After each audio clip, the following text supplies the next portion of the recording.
नमस्ते साथीहरू, अहिले म ओक्लाहोमाको ब्रोकन बो भन्ने ठाउँमा उभिएर बोल्दैछु।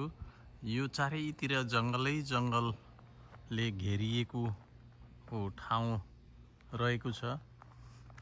यहाँ एउटा काठै काठले बनेको अति सुन्दर घर देख्न सकिन्छ। यो घरभित्रका दृश्यहरू यहाँहरूलाई देखाउन गइरहेको छु। यस घरमा आज हामी एक दिन बस्नेछौँ र भोलि फर्किनेछौँ। यो घर जङ्गलको बिचमा छ। यसलाई यहाँ क्याबिन भनिँदो रहेछ। हामी 2-3 परिवार यस घरमा आइपुगेका छौँ। यहाँ सबैतिर काठै काठले बनिएको छ। यसरी देख्न सकिन्छ काठै काठ। अब यसभित्रको दृश्य यस्तो रहेको छ।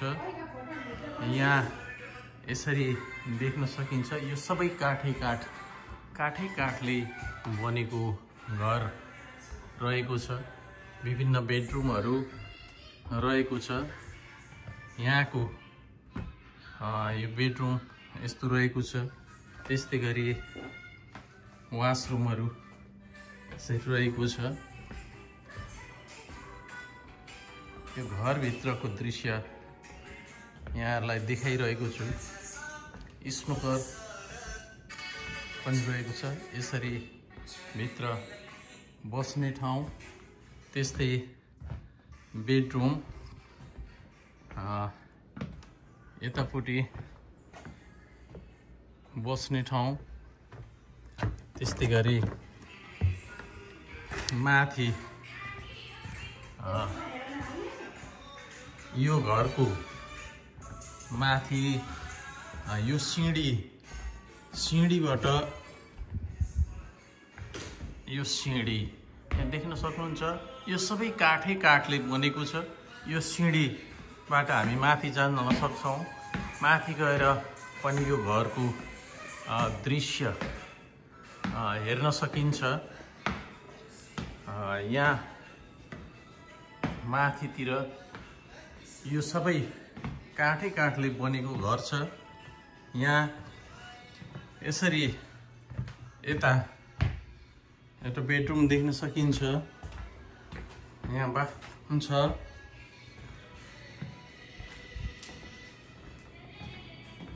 यतापट्टि पनि बेडरुम रहेको छ। यो सबै काठै काठले बनेको अति सुन्दर घर देख्न सकिन्छ।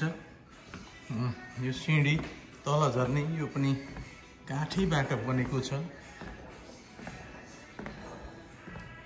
यो काठले बनेको घर सबै काठै काठले बनेको यति सुन्दर घर रहेको छ।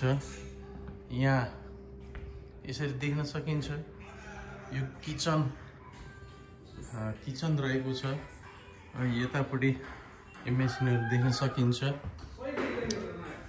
यता हामी फेरि अर्कातिरबाट माथि जाँदैछौँ। यसरी यहाँ सिँढी चढेर जान सकिन्छ। यहाँनिर चाहिँ 8 जना व्यक्तिहरू सुत्न हुने गरी बेडहरू यसरी सजाएर राखिएको छ। यी बेडहरू हुन्। यहाँ टेबल देख्न सकिन्छ। निकै राम्रो काठले बनेको घर रहेको छ। अति सुन्दर घर रहेको छ। यहाँ तलतिर गेम खेल्ने यसरी गेम खेल्ने ठाउँ पनि रहेको छ। यहाँ 2 जना महानुभावहरू गेम खेलिरहनु भएको छ। यो सम्पूर्ण यही घरभित्र रहेको छ।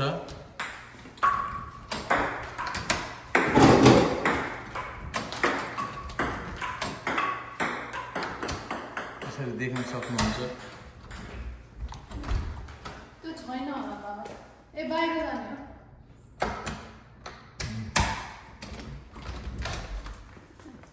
ढोका लगाइदिउँ बेली जान्छ यतापट्टि बाहिर ड्रिल मेसिन राखिएको छ यहाँ यसरी तातो पानी छ यतापट्टि बाहिरको दृश्य यस्तो देख्न सकिन्छ सबै काठले बनेको घर यहाँ एक खेल्ने ठाउँ यो जङ्गलको बीचमा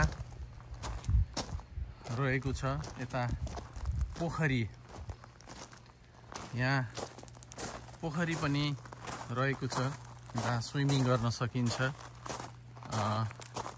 यसरी यो पोखरी यो वरिपरिको जङ्गलभित्र अति मनमोहक अति लोभलाग्दो घर यसरी यो पछाडिको भाग हेर्न सक्नुहुन्छ निकै मनमोहक छ यो पछाडिपट्टिको भाग हो यो घरको यता हेर्न सक्नुहुनेछ हाम्रो नेपालमा पनि काठका घरहरू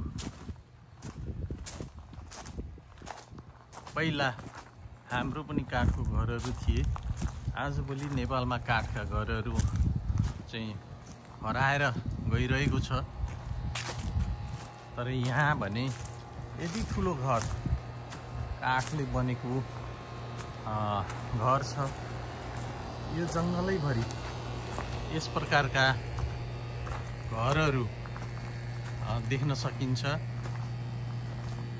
यहाँ चाहिँ आएर बस्ने खाने रमाउने ठाउँ जस्तै रहेछ यो अगाडिको भाग अगाडि र पछाडिको भाग करिब उस्तै रहेको छ हवस् धन्यवाद नमस्ते